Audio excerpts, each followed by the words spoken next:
welcome to the BA Sports Podcast, brought to you by the BA Podcast Network. My name is Adam, and I have Ty with me. We're recording today on July 7th, 2016. Today we're going to be talking a little NBA free agency, some USA basketball, and a little bit of baseball before the All-Star break, amongst a few other things. Today is our first ever podcast. Yes, it is. Episode 1. So we're excited to get started and give this a try. Yep, I think we're aiming for once a week. I think we're aiming for anywhere between a half hour and 45 minutes. Somewhere in that time frame. You know, every once in a while we might go a little over or whatever, just depending on how the topics line up for us. But So let's talk about NBA free agency a little bit. You want to start with the big news? Oh yeah, we got the elephant in the room. Kevin Durant to the Warriors. 2 years, $54 million for Durant, but he's doing the as I call it, the LeBron deal, where 1 year and then a player option for a second year, but he's going to opt out, get the big bucks. The cap is going to jump again next year. Which is crazy because it already jumped Right. a bunch this year. So my question is, when I think about it, whose team is it now? Is it still Steph's team? obviously, I think it has to be Steph's. I think Steph's been there his whole career.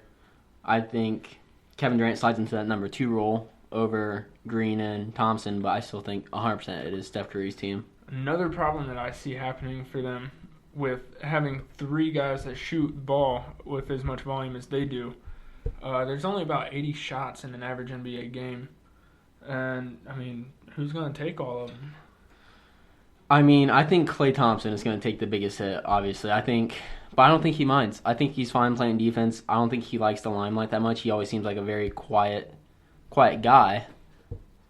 So I think Klay Thompson will be taking the big hit. And I also think Steph Curry will be playing less minutes. I mean, we saw how banged up he got playing a full season this year. And he is much smaller. You know, his body isn't quite able to take the beating that, LeBron James is able to take. So I think Steph Curry will play less minutes overall this season and will therefore take less shots. I think KD will stay around his average. What do we say the average was? 19 shots a game over the last 3 years. I think that sounds about right for him. About 19 shots. And then Steph Curry averaged 18. His big jump was this last year in 2016. He was hitting all those three-pointers. Also, as you said, Klay Thompson going to take that third seat, which is expected, but I don't know if I can say that I think he'll be okay with it. I think Klay has the ability to shine and be a number 1 player if he was on a lesser team. See, I think his main role is as a second option. I don't think he can. You think he benefits from playing with Steph Curry? 100%. I think that's his. So I'd like to see Klay, if he was out on the team on his own somewhere with like a Milwaukee or somewhere like that, where Klay Thompson is the guy. I'd like to see what kind of numbers he puts up there because, he's a great shooter. But he also has that ability. I don't know. He plays the defense. I think he could be a number 1 guy somewhere if he wanted to be. Okay. So what's this mean for the rest of the league? The rest of the league, obviously, the first team I think of is the Cavs. Right. They've been back-to-back in the finals against the Warriors. Right. So how is Kevin Durant going to affect, the Cavs and their chance to repeat? It's obviously going to be a lot harder this year than it was last year.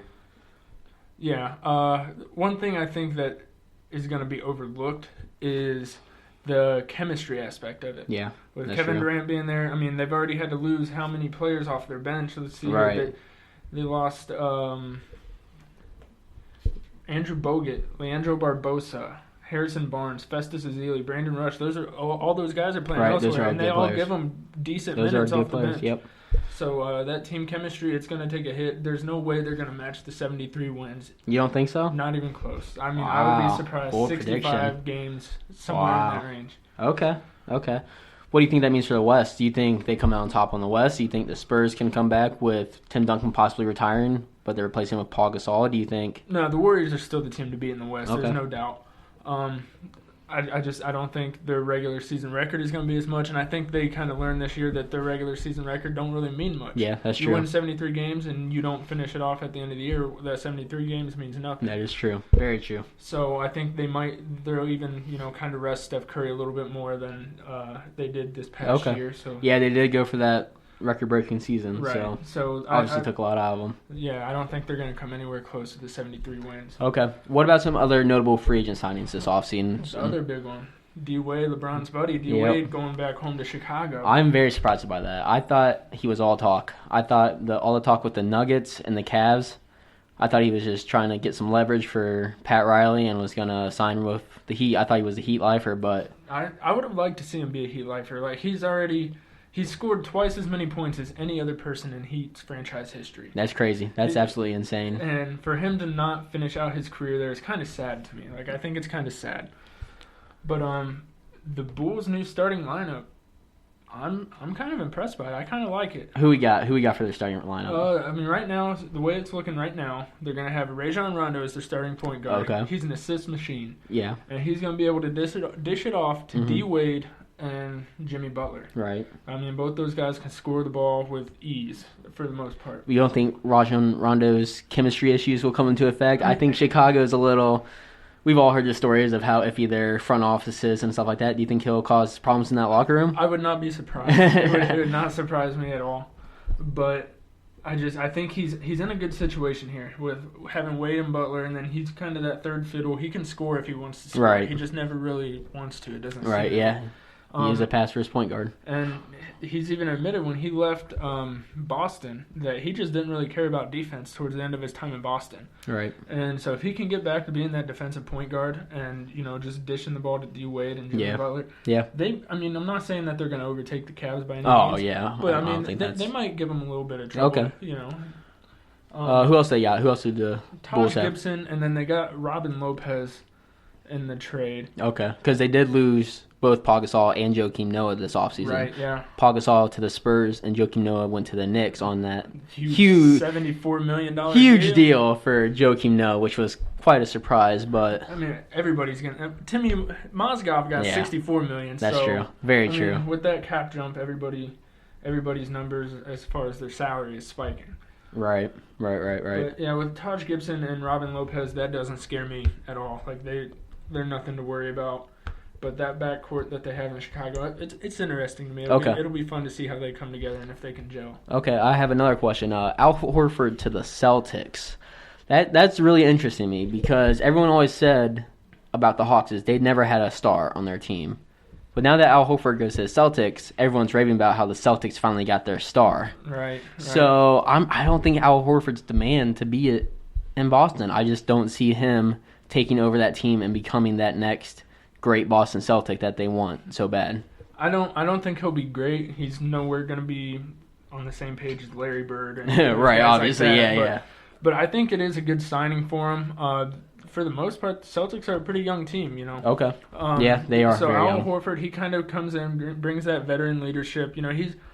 I can't say he's really been there. He's never been to the peak, but he's been to the pretty close to the top of the mountain. They've had some good playoff runs there in Atlanta.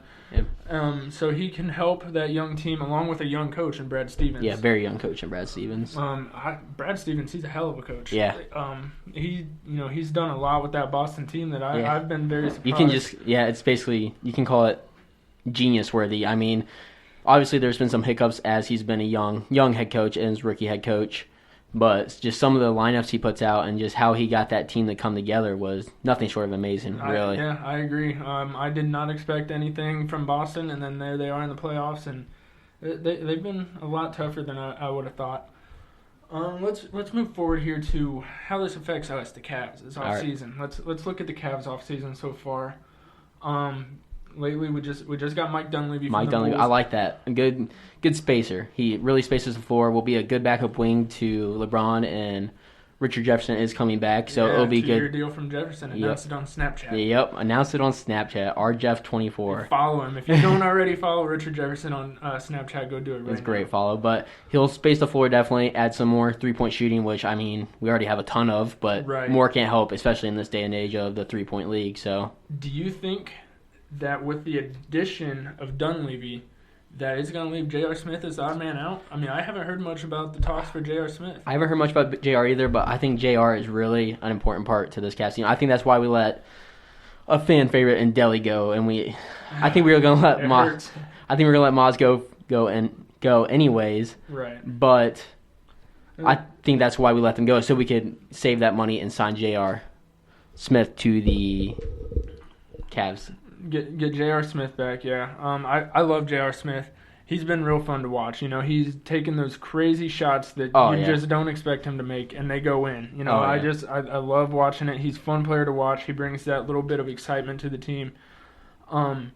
I mean, you saw how he was at the parade. I mean, you and I were both up there in Cleveland for this parade. Yes, it was absolutely crazy. But J.R. Smith was having the time of his life, it seemed like. He was shirtless, as I'm sure most of you know. He was shirtless for the entire week after we won the championship. But it seemed like he finally found his home here in Cleveland, cut all the distractions, finally settled down with his wife. What was his quote? He says that all there is to do in Cleveland is play video games or something like that. Something along those lines, yes. And it's very true compared to cities like New York or L.A. or Chicago. Where he's previously been, which is we got him from New York along with Shumpert. Right.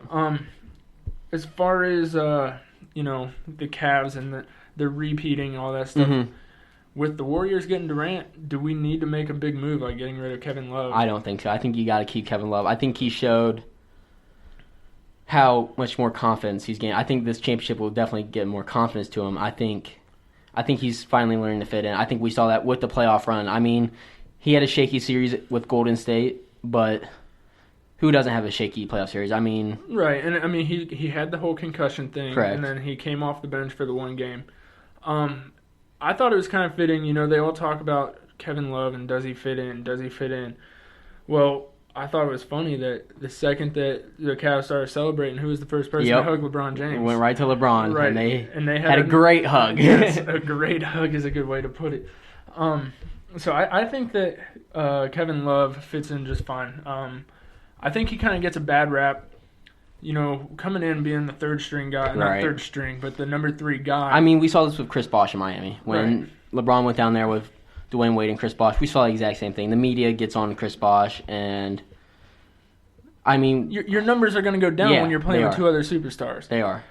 You know, you can't expect him to put up the 26 and 12 that he did in Minnesota. Right. I mean, 16 and 10 from your third best player. Yeah, that's great. That's pretty good. That's amazing. Yeah. And not only that, he has that ability to space the floor, which opens up the lane for Kyrie Irving and LeBron James. So I think Kevin Love, he does a lot of the things that, you know, doesn't show up in the box score. He's almost, I'm not going to say Anderson Varejao because his playing styles are way different, but like Varejao, you know, a lot of the things Varejao did when he was here and when he was the fan favorite, they didn't show up in the box score. Right. I think that's lots of boxing out. I mean, you can see how many rebounds does LeBron sky up to get just because he's more athletic, where K-Love's down there boxing out. Right. I mean, you can see it almost every time down the court. K-Love always has a good box out. If he's not getting the rebound, he's boxing out so one of his teammates can get the rebound. And then we all know about his outlet passes, the beautiful outlet passes to anyone streaking down the floor, really, mostly LeBron James. But and we talk about, you know, in the finals when we won, down in crunch time, you know, there's the block from LeBron, which is the most insane thing I've ever seen. I don't think I've ever yelled that loud in my life when I saw that happen.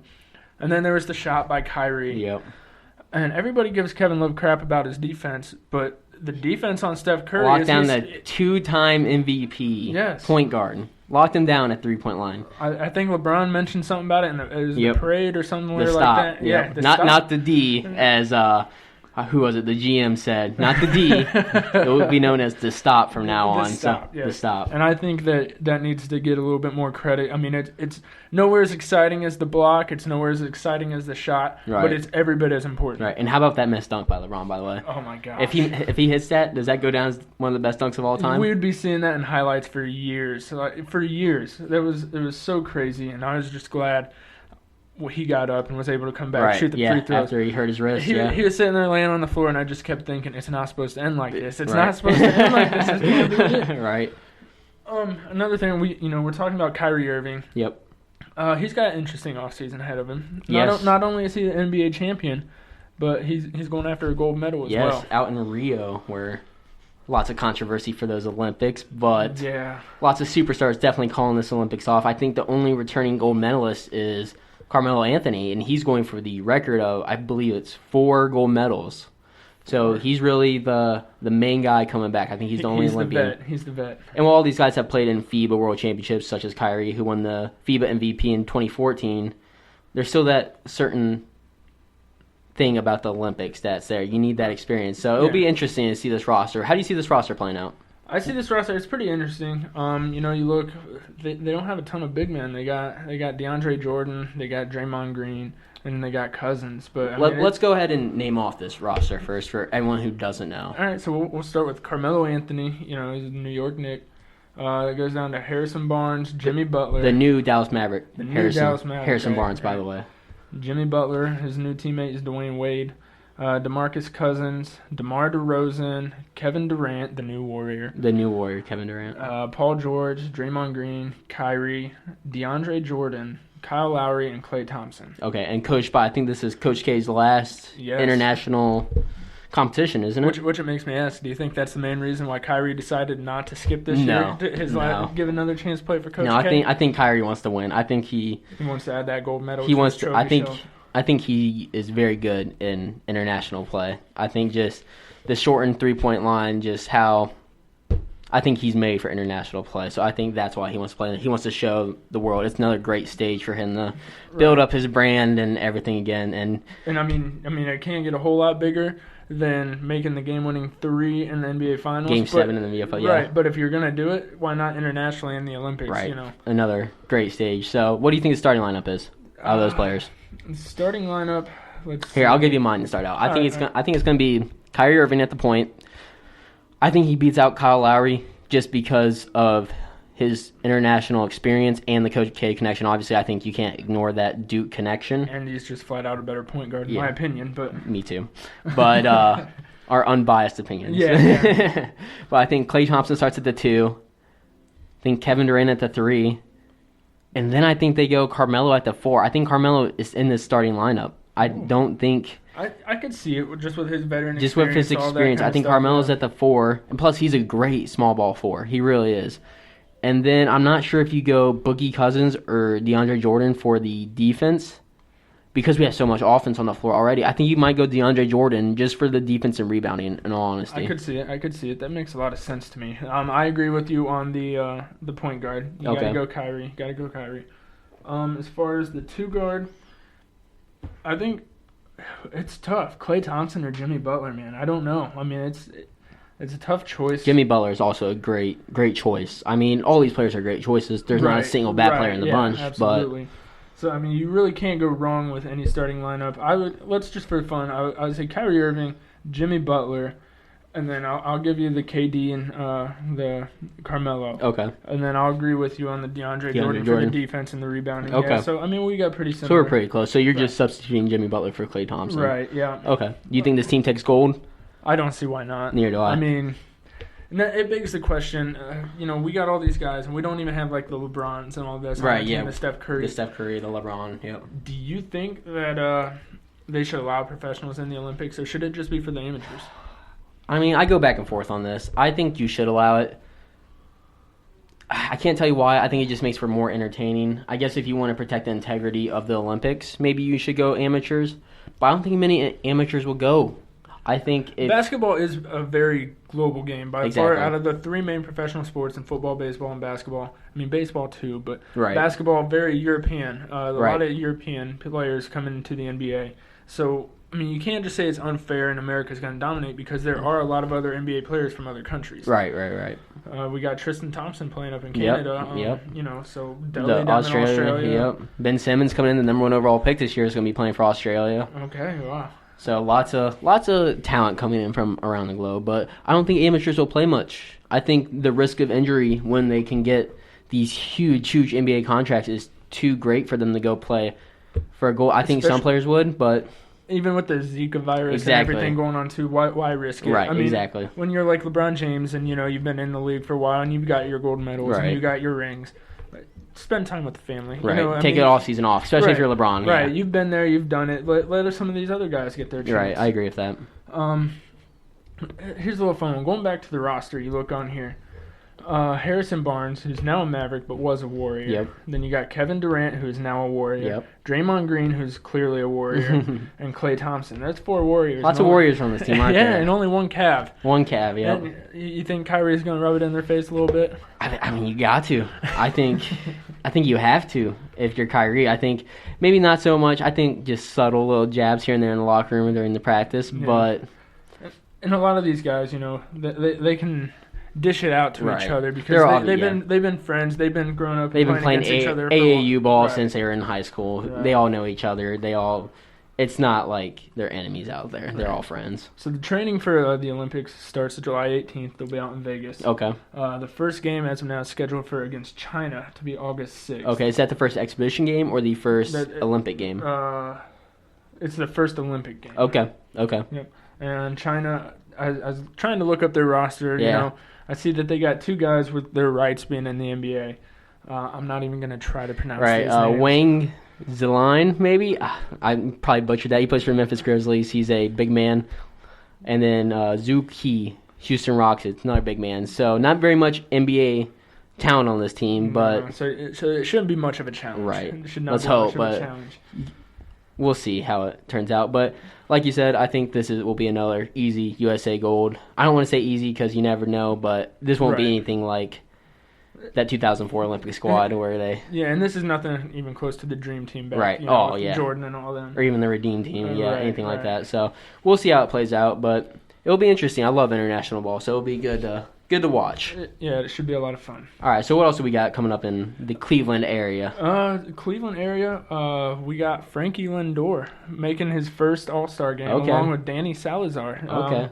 And then just today, I think it was, Corey Kluber was named a replacement. So we All got right. 3 Indians 3 players All-Stars in the... going to the All-Star game. Wow. And I think it's for the first time since 2007, if I remember Was that right. with the Grady Sizemore, Victor Martinez? Was that team? Sabathia, CC All right. Yep. So the first time, in a while that we've had 3 All-Stars, and I think all very well deserved. If you look at the numbers this year, Corey Kluber, if you look at his win-loss record, is not great, 8-8. That jumped out to me when we were talking about this earlier. I noticed his win-loss, and I was like, man, he doesn't seem to be doing too hot. But right, and then you look down the line, he's got 114 strikeouts, only 27 walks. Wow. I mean, he's got that 3.79 ERA, which is the highest in the starting rotation out of the Indians. But that's not saying much because the Indian starting rotation this year is absolutely phenomenal. Yeah, it looks great. Absolutely, and it's unbelievable. The best pitching staff that I can think of, and I'm only 25. I've been watching baseball. I still do. I remember the 95 World Series slightly. I remember the 97 World Series a lot more, but for the wrong reasons, unfortunately. But I do remember watching those at 6 years old or whatever. And I remember, Omar Vizquel was my favorite player of all time. Mm-hmm. Frankie Lindor has a chance to pass him, honestly. Like, right now, he's only, low 21 years old.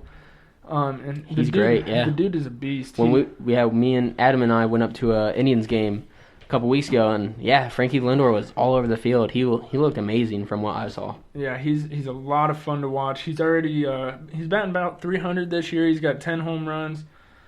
He's just an absolute. He does it all. He's a 5-tool player.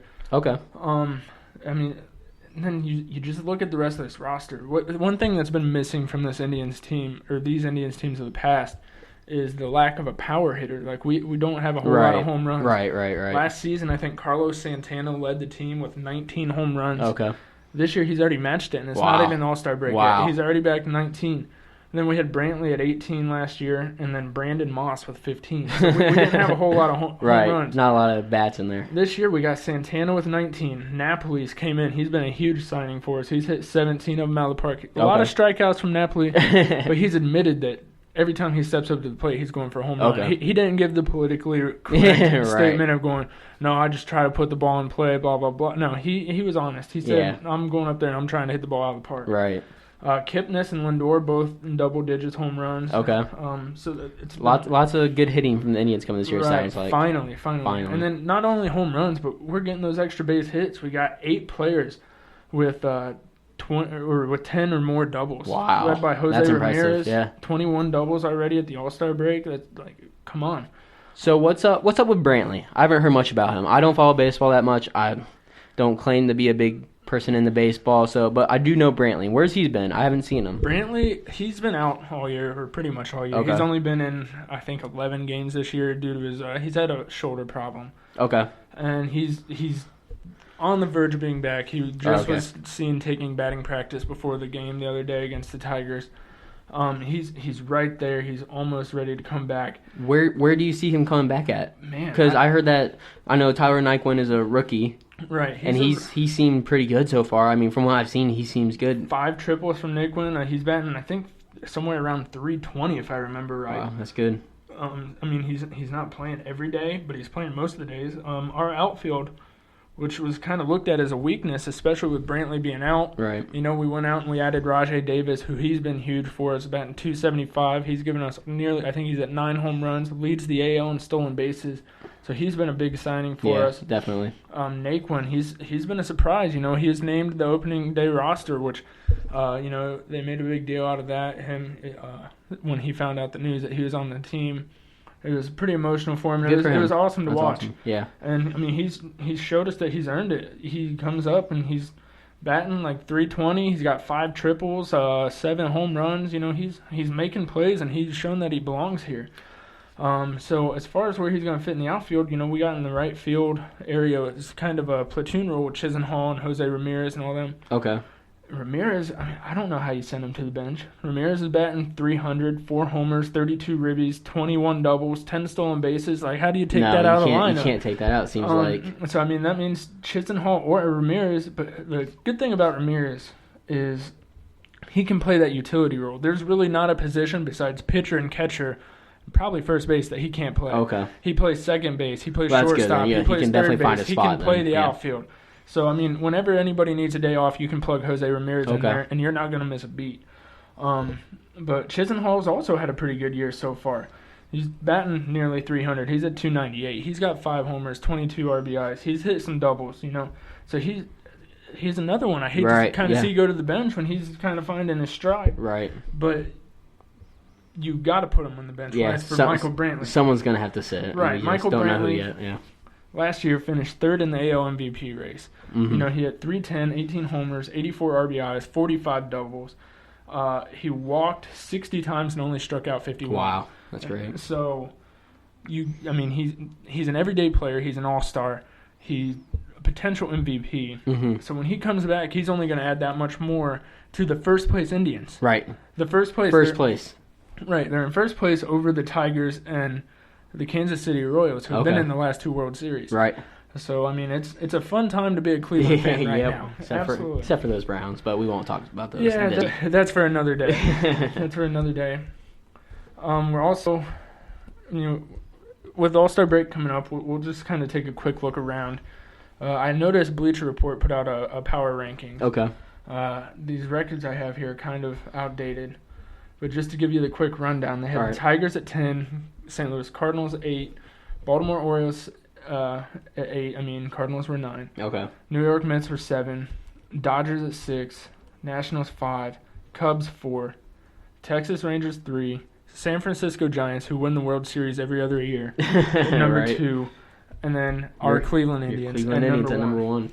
And the one thing that stood out to me, when you look at all 10 of those teams, the only other team to have a payroll anywhere close to the Indians is the New York Mets. The New York Mets have about $100 million in payroll. They're at $99.6 million. Yeah. Indians are $83.7 million. And you look at the rest of those teams, everybody else is mostly about $150+ million. Right. And so the Indians are sitting here kicking everybody's butt on about half the payroll of everybody else. Sort of the opposite of the Cavs, who are way over the cap and playing tons of luxury tax. But you got the Indians, who are on a really, really low payroll this year, which is amazing. But, I mean, it's the same thing every year with the Indians. They don't pay out their players. I mean, but what's beautiful is we have our core players locked up for the long term. I think it was either last year or the year before, we locked up Brantley. We locked up Kipnis. You know, we locked up Jan Gomes and all of our pitching. We got Kluber and Salazar and all those guys. They're locked in. They're Indians for the next couple of years. And so we're only going to continue to grow as a team and get better. Right. And so it's kind of fun to watch this team kind of hit their stride now. Last year they were predicted to win the World Series by Sports Illustrated. Oh, yeah. But, I mean, maybe they were just a year early on that, I guess. Let's see. Let's see if the curse really is broken. And let's see what the Indians can do here. Okay. What else we got going on in sports? Do we got more in baseball? Is there much more? I got a little story here that I found to just be entertaining. Okay, let's hear it. I was coming across. I was reading some stuff on the internet, and I saw that the former quarterback of the school up north, who's currently a running back for the Jaguars, Denard Robinson, was found asleep at the wheel of his car that was sinking into a pond. Wow. Huh. According to the Florida Times Union, which I got this off ProFootballTalk.com, Robinson was asleep behind the wheel of his car. Police were responding to calls about a car that crashed into a pond early on Sunday morning, and this is right after the 4th of July. Okay. So this is on July 5th. Neither Robinson nor his passenger were injured, thankfully. Right. 2 officers screened Robinson and ruled he did not seem to be intoxicated. Really? Right. That's the first thing you think of, you know. Huh. But the responding officer says that Robinson woke up and then went back to sleep after they knocked on the window. But after that, he fell right back asleep. Went right back into his slumber before they eventually got him up. The report adds that both Robinson and his passenger were reluctant to get out of the car, even though it was sinking. It was sinking in the pond, and they just were like, "No, I'm good. I'm going to stay here." So you're telling me that neither of them were intoxicated? According to the report. I mean, That's we don't know. very interesting, if you ask me. Right. I would imagine maybe not alcohol, but some type of substance may have been involved. Right. That might have made you a little sleepy or something. May have been swept on the rug there, but who knows? Well, we'll take Robinson for his word. Yep. It was July 4th. He was probably out late watching fireworks, because that's what you do. At least he came back with all 10 fingers. That's correct. Shout out Jason Pierre-Paul. Yeah. Robinson later said in his statement, "I just wanted to let everyone know I was involved in a single car accident on Saturday night, and thankfully everyone was safe and remained unharmed. I thank God every single day for the opportunities He has presented me, and I am grateful every morning to wake up healthy.